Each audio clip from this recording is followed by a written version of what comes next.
The Man from Time by Frank Belknap Long. Daring Moonson, he was called. It was a proud name, a brave name, but what good was a name that rang out like a summons to battle if the man who bore it could not repeat it aloud without fear? Moonson had tried telling himself that a man could conquer fear if he could but once summon the courage to laugh at all the sins that ever were, and do as he damned well pleased. An ancient phrase that, damned well. It went clear back to the Elizabethan age, and Moonson had tried picturing himself as an Elizabethan man with a ruffle at his throat and a rapier in his clasp, brawling lustily in a tavern. In the Elizabethan age, men had thrown caution to the winds and lived with their whole bodies, not just with their minds alone. Perhaps that was why, even in the year 3689, defiant names still cropped up. Names like Independence Forest and Man Live Forever. It was not easy for a man to live up to a name like Man Live Forever, but Moonson was ready to believe that it could be done. There was something in human nature that made a man abandon caution and try to live up to the claims made for him by his parents at birth. It must be bad, Moonson thought. It must be bad if I can't control the trembling of my hands, the pounding of the blood in my temples. I'm like a child shut up alone in the dark, hearing rats scurrying in a closet thick with cobwebs, and the tapping of a blind man's cane on a deserted street at midnight. Tap, tap, tap, nearer and nearer through the darkness.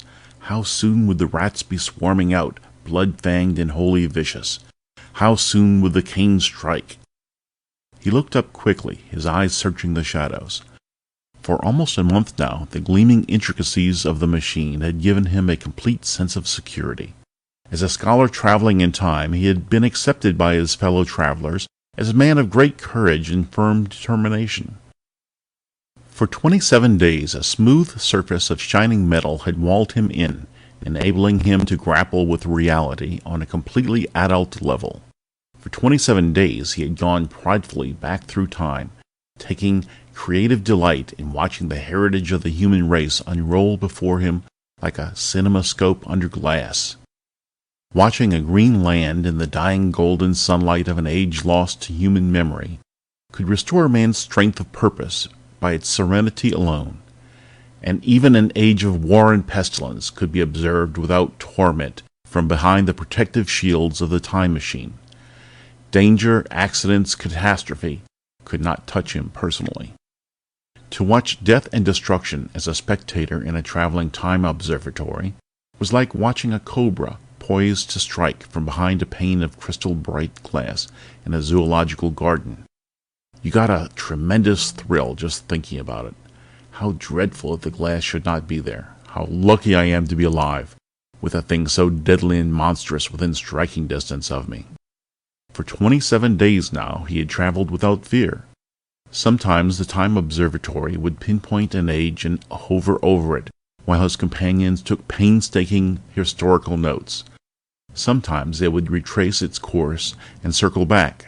A new age would come under scrutiny, and more notes would be taken.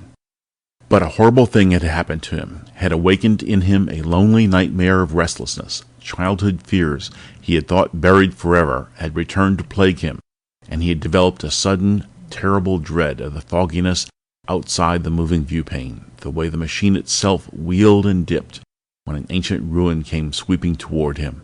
He had developed a fear of time. There was no escape from that time fear. The instant it came upon him, he lost all interest in historical research. 1069, 732, 2407, 1928. Every date terrified him. The Black Plague in London, the Great Fire, the Spanish Armada in flames off the coast of a bleak little island that would soon mold the destiny of half the world. How meaningless it all seemed in the shadow of his fear. Had the human race really advanced so much? Time had been conquered, but no man was yet wise enough to heal himself if a stark, unreasoning fear took possession of his mind and heart, giving him no peace. Moonson lowered his eyes, saw that Rutella was watching him in the manner of a shy woman, not wishing to break in too abruptly on the thoughts of a stranger. Deep within him, he knew that he had become a stranger to his own wife, and the realization sharply increased his torment. He stared down at her head against his knee, at her beautiful back and sleek dark hair. Violet eyes she had, not black as they seemed at first glance, but a deep, lustrous violet. He remembered suddenly that he was still a young man, with a young man's ardor surging strong in him. He bent swiftly, kissed her lips and eyes. As he did so, her arms tightened about him, until he found himself wondering what he could have done to deserve such a woman.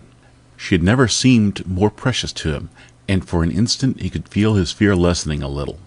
But it came back, and it was worse than before. It was like an old pain, returning at an unexpected moment to chill a man with a sickening reminder that all joy must end. His decision to act was made quickly. The first step was the most difficult, but with a deliberate effort of will he accomplished it to his satisfaction. His secret thoughts he buried beneath a conscious mental preoccupation with the vain and the trivial. It was important to the success of his plan that his companions should suspect nothing. The second step was less difficult. The mental block remained firm, and he succeeded in carrying on actual preparations for his departure in complete secrecy. The third step was the final, and it took him from a large compartment to a small one, from a high arcing surface of metal to the maze of intricate control mechanisms, in a space so narrow that he had to crouch to work with accuracy. Swiftly and competently, his fingers moved over instruments of science which only a completely sane man would have known how to manipulate. It was an acid test of his sanity, and he knew as he worked that his reasoning faculties, at least, had suffered no impairment. Beneath his hands, the Time Observatory's controls were solid shafts of metal, but suddenly, as he worked, he found himself thinking of them as fluid abstractions, each a milestone in man's long progress from the jungle to the stars, time and space, mass and velocity. How incredible that it had taken centuries of patient technological research to master, in a practical way, the tremendous implications of Einstein's original postulate. Warp space with a rapidly moving object, move away from the observer with the speed of light, and the whole of human history assumed the firm contours of a landscape in space. Space and time merged and became one, and a man in an intricately equipped time observatory could revisit the past as easily as he could travel across the great curve of the universe to the farthest planet of the farthest star. The controls were suddenly firm in his hands. He knew precisely what adjustments to make. The iris of the human eye dilates and contracts with every shift of illumination. The Time Observatory had an iris too. That iris could be opened without endangering his companions in the least, if he took care to widen it just enough to accommodate only one sturdily built man of medium height. Sweat came out in great beads on his forehead as he worked. The light that came through the machine's iris was faint at first, the barest glimmer of white in deep darkness. But as he adjusted controls, the light grew brighter and brighter, beating in upon him until he was kneeling in a circle of radiance that dazzled his eyes and set his heart to pounding. "I've lived too long with fear," he thought. "I've lived like a man imprisoned, shut away from the sunlight. Now, when freedom beckons, I must act quickly, or I shall be powerless to act at all." He stood erect, took a slow step forward, his eyes squeezed shut. Another step, another. And suddenly he knew he was at the gateway to time's sure knowledge, in actual contact with the past, for his ears were now assailed by the high confusion of ancient sounds and voices. He left the time machine in a flying leap, one arm before his face. He tried to keep his eyes covered as the ground seemed to rise to meet him, but he lurched in an agony of unbalance and opened his eyes to see the green surface beneath him flashing like a suddenly uncovered jewel. He remained on his feet just long enough to see his time observatory dim and vanish. Then his knees gave way and he collapsed with a despairing cry as the fear enveloped him. There were daisies in the field where he lay, his shoulders and naked chest pressed to the earth. A gentle wind stirred the grass, and the flute-like warble of a songbird was repeated close to his ear, over and over, with a tireless persistence. Abruptly he sat up and stared about him. Running parallel to the field was a winding country road, and down it came a yellow and silver vehicle on wheels, its entire upper section encased in glass, which mirrored the autumnal landscape with a startling clearness. The vehicle halted directly in front of him, and a man with ruddy cheeks and snow-white hair leaned out to wave at him. "Good morning, mister," the man shouted. "Can I give you a lift into town?" Moonson rose unsteadily, alarm and suspicion in his stare. Very cautiously he lowered the mental barrier, and the man's thoughts impinged on his mind in bewildering confusion. "He's not a farmer, that's sure. Must have been swimming in the creek. But those bathing trunks he's wearing are out of this world. I wouldn't have the nerve to parade around in trunks like that, even on a public beach. Probably an exhibitionist.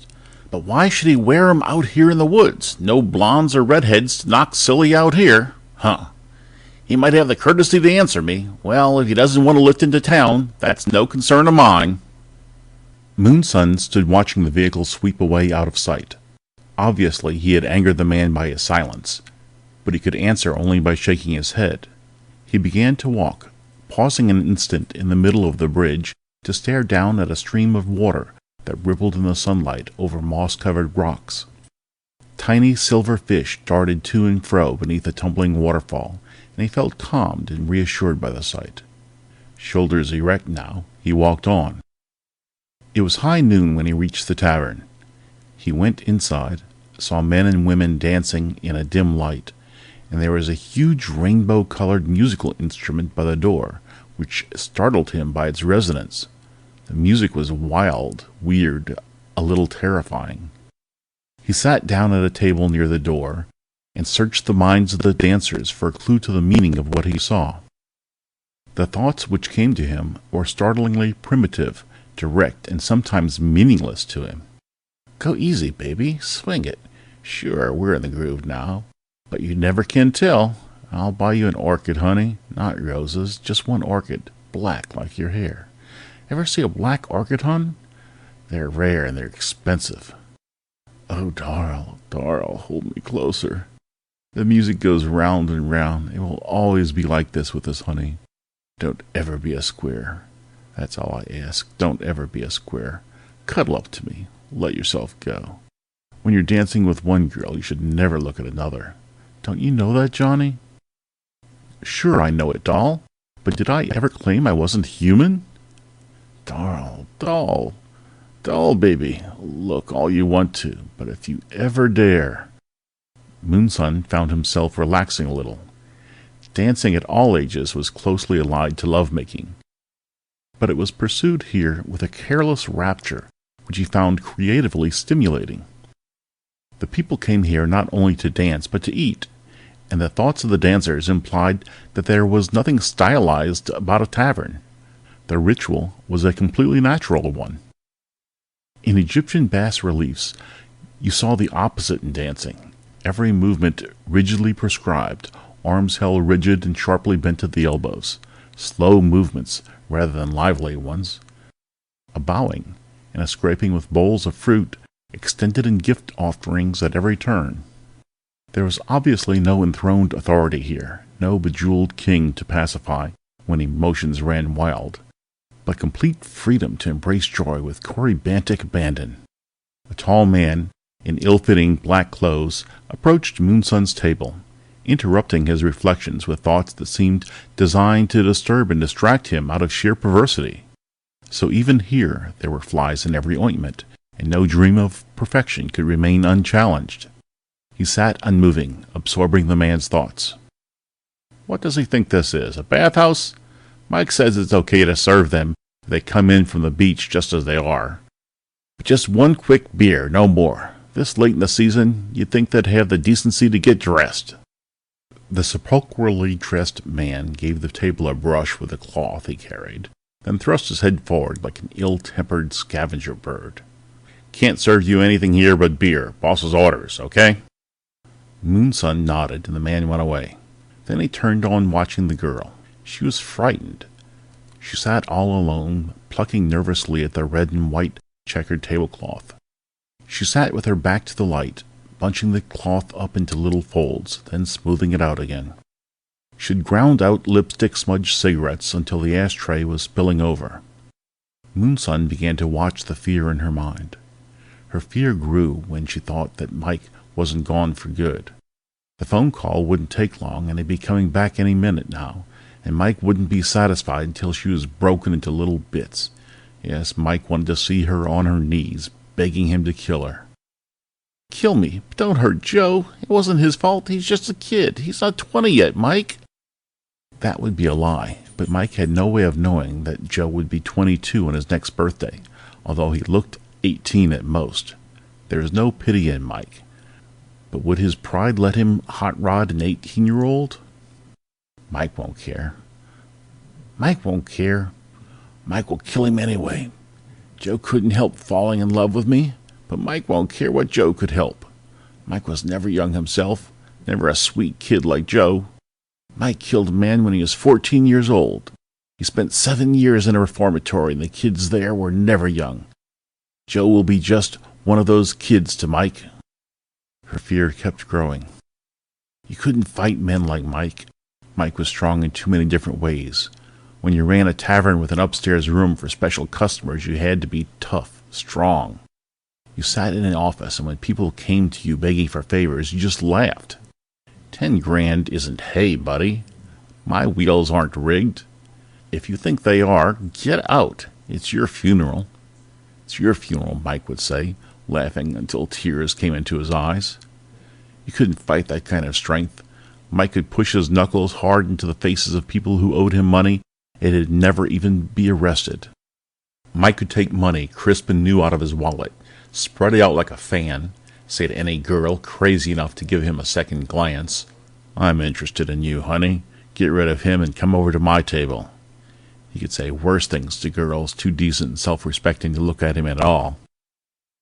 You could be so cold and hard nothing could ever hurt you. You could be Mike Gallant. How could she have ever loved such a man?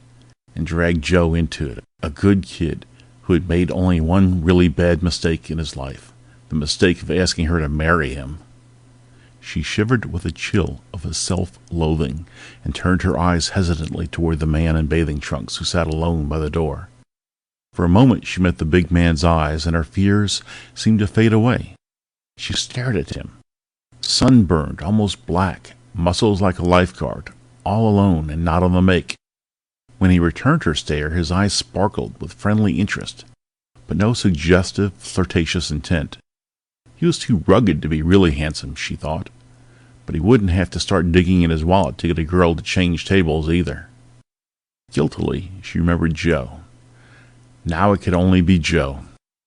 Then she saw Joe enter the room. He was deathly pale, and he was coming straight toward her between the tables. Without pausing to weigh his chances of staying alive, he passed a man and woman who relished Mike's company enough to make them eager to act ugly for a daily handout. They would not look up at Joe as he passed, but the man's lips curled in a sneer, and the woman whispered something that appeared to fan the flames of her companion's malice.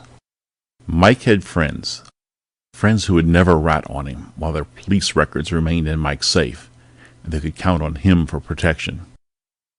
She started to rise, to go to Joe and warn him that Mike would be coming back, but despair flooded her, and the impulse died. The way Joe felt about her was a thing too big to stop. Joe saw her slim against the light, and his thoughts were like the sea surge, wild, unruly. Maybe Mike will get me. Maybe I'll be dead by this time tomorrow. Maybe I'm crazy to love her the way I do. Her hair against the light, a tumbled mass of spun gold. Always a woman bothering me for as long as I can remember. Molly, Ann, Janice. Some were good for me and some were bad. You see a woman on the street walking ahead of you, hips swaying, and you think, I don't even know her name, but I'd like to crush her in my arms.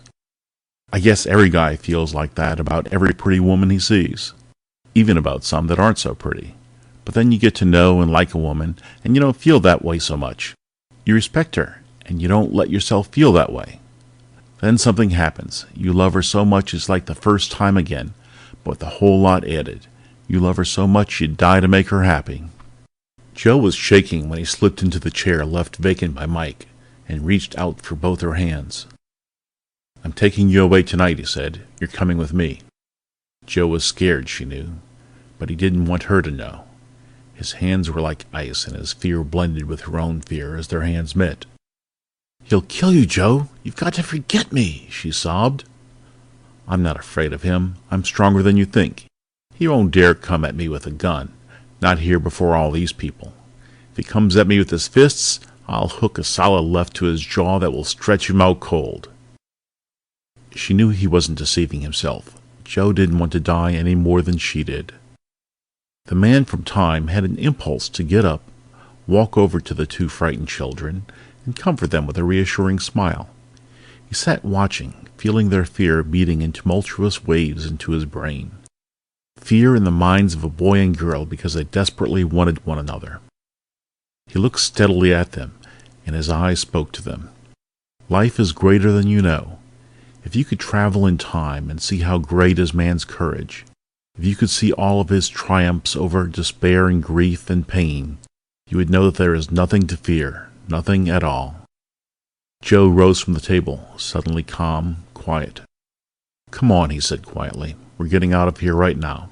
My car's outside, and if Mike tries to stop us, I'll fix him." The boy and the girl walked toward the door together, a young and extremely pretty girl and a boy suddenly grown to the full stature of a man. Rather regretfully, Moonson watched them go. As they reached the door, the girl turned and smiled, and the boy paused too, and they both smiled suddenly at the man in the bathing trunks. Then they were gone. Moonson got up as they disappeared, left the tavern. It was dark when he reached the cabin. He was dog-tired, and when he saw the seated man through the lighted windows, a great longing for companionship came upon him. He forgot that he couldn't talk to the man, forgot the language difficulty completely. But before this insurmountable element occurred to him, he was inside the cabin. Once there, he saw the problem solved itself. The man was a writer, and he had been drinking steadily for hours. So the man did all the talking, not wanting or waiting for an answer. A youngish, handsome man he was, with graying temples and keenly observant eyes. The instant he saw Moonson, he started to talk. "Welcome, stranger," he said. "Been taking a dip in the ocean, eh? Can't say I'd enjoy it this late in the season." Moonson was afraid at first that his silence might discourage the writer, but he didn't know writers. "It's good to have someone to talk to," the writer went on. "I've been sitting here all day trying to write. I'll tell you something you may not know. You can go to the finest hotels and you can open case after case of the finest wine, and you still can't get started sometimes." The writer's face seemed suddenly to age. Fear came into his eyes, and he raised the bottle to his lips, faced away from his guest as he drank, as if ashamed of what he must do to escape despair every time he faced his fear. He was trying to write himself back into fame. His greatest moment had come years before, when his golden pen had glorified a generation of madcaps. For one deathless moment his genius had carried him to the heights, and in a white blaze of publicity had given him a halo of glory. Later had come lean and bitter years, until finally his reputation dwindled like a gutted candle in a wintry room at midnight. He could still write, but now fear and remorse walked with him and would give him no peace. He was cruelly afraid most of the time. Moonson listened to the writer's thoughts in heart-stricken silence. Thoughts so tragic they seemed out of keeping with the natural and beautiful rhythms of his speech. He had never imagined that a sensitive and imaginative man, an artist, could be so completely abandoned by the society his genius had helped to enrich. Back and forth the writer paced, bearing his innermost thoughts. His wife was desperately ill, and the future looked completely black. How could he summon the strength of will to go on, let alone to write? He said fiercely, "It's all right for you to talk." He stopped, seeming to realize for the first time that the big man sitting in an easy chair by the window had made no attempt to speak. It seemed incredible, but the big man had listened in complete silence, and with such quiet assurance that his silence had taken on an eloquence that inspired absolute trust. He had always known there were few people like that in the world, people whose sympathy and understanding you could take for granted. There was a fearlessness in such people, which made them stand out from the crowd. Stone markers in a desert waste, to lend assurance to a tired wayfarer by its sturdy permanence, its sun-mirroring strength. There were a few people like that in the world, but you sometimes went a lifetime without meeting one. The big man sat there smiling at him, calmly exuding the serenity of one who had seen life from its tangled, inaccessible roots outward, and testifies from experience that the entire growth is sound. The writer stopped pacing suddenly and drew himself erect. As he stared into the big man's eyes, his fears seemed to fade away. Confidence returned to him like the surge of the sea in great shining waves of creativeness. He knew suddenly that he could lose himself in his work again, could tap the bright resonant bell of his genius until its golden voice rang out through eternity. He had another great book in him, and it would get written now. It would get written. "You've helped me," he almost shouted. "You've helped me more than you know. I can't tell you how grateful I am to you. You don't know what it means to be so paralyzed with fright that you can't write at all." The man from Time was silent, but his eyes shone curiously. The writer turned to a bookcase and removed a volume in a faded cover that had once been bright with rainbow colors. He sat down and wrote an inscription in the flyleaf. Then he rose and handed the book to his visitor with a slight bow. He was smiling now. "This was my firstborn," he said. The man from Time looked at the title first, "This Side of Paradise." Then he opened the book and read what the author had written on the flyleaf. "With warm gratefulness for a courage which brought back the sun, F. Scott Fitzgerald." Moonson bowed his thanks, turned, and left the cabin. Morning found him walking across fresh meadows, with the dew glistening on his bare head and broad straight shoulders. They'd never find him, he told himself hopelessly. They'd never find him because time was too vast to pinpoint one man in such a vast waste of years. The towering crests of each age might be visible, but there could be no returning to one tiny, insignificant spot in the mighty ocean of time. As he walked, his eyes searched for the field and the winding road he'd followed into town. Only yesterday this road seemed to beckon, and he had followed, eager to explore an age so primitive that mental communication from mind to mind had not yet replaced human speech. Now he knew that the speech faculty, which man had long outgrown, would never cease to act as a barrier between him and the men and women of this era of the past. Without it, he could not hope to find complete understanding and sympathy here. He was still alone, and soon winter would come, and the sky grow cold and empty. The time machine materialized so suddenly before him that for an instant his mind refused to accept it as more than a torturing illusion conjured by the turbulence of his thoughts. All at once it towered in his path, bright and shining, and he moved forward over the dew-drenched grass until he was brought up short by a joy so overwhelming that it seemed to him that his heart must burst. Rutella emerged from the machine with a gay little laugh, as if his stunned expression was the most amusing in the world. "Hold still and let me kiss you, darling," her mind said to his.